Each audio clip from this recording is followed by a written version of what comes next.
এই যে মামুনি, টাকাটা রাখো। আঙ্কেল এটা কিসের টাকা? মামুনি, এই টাকাটা তোমার বাবার কাছ থেকে ধার নিয়েছিলাম, তুমি টাকাটা রাখো, পর আমি তোমার বাবার সাথে কথা বলবো, ঠিক আছে? আচ্ছা ঠিক আছে আঙ্কেল। মামুনি, জি আঙ্কেল। এই নাও, এই টাকাগুলো রাখো। আঙ্কেল এটা কিসের টাকা?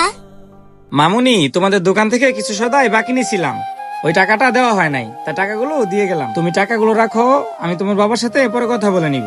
আচ্ছা ঠিক আছে আঙ্কেল। ঠিক আছে, তাহলে থাকো, আমি আসি। আচ্ছা মামুনি, আমার বিলটা জানি কত হয়েছে? আঙ্কেল আপনার একটা চা আর বিস্কিট 20 টাকা হয়েছে। 20 টাকা? এই নাও মামুনি। আচ্ছা মামুনি, তোমাকে একটা কথা জিজ্ঞেস করি। জি আঙ্কেল বলেন।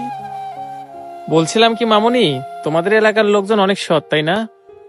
আঙ্কেল আপনার কথা ঠিক বুঝলাম না। এই যে মামুনি, এই দুনিয়াতে কেউ যদি টাকা ধার নেয় তাকে আর খুঁজেও পাওয়া যায় না। তোমাদের এলাকায় দেখতেছি সাইদা এসে ধারের টাকা মিটাই দিয়ে যায়।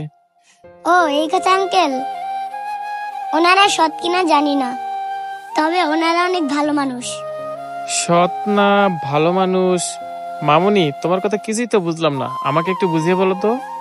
হয়েছে কি আঙ্কেল, আমার বাবা 2 সপ্তাহ যাবত অসুস্থ হয়ে বিছানায় পড়ে আছে, এর জন্য ওনারা আমাকে টাকাগুলো দিয়ে গেল। আসলে ওনারা আমার বাবাকে দেখতে এসেছিল।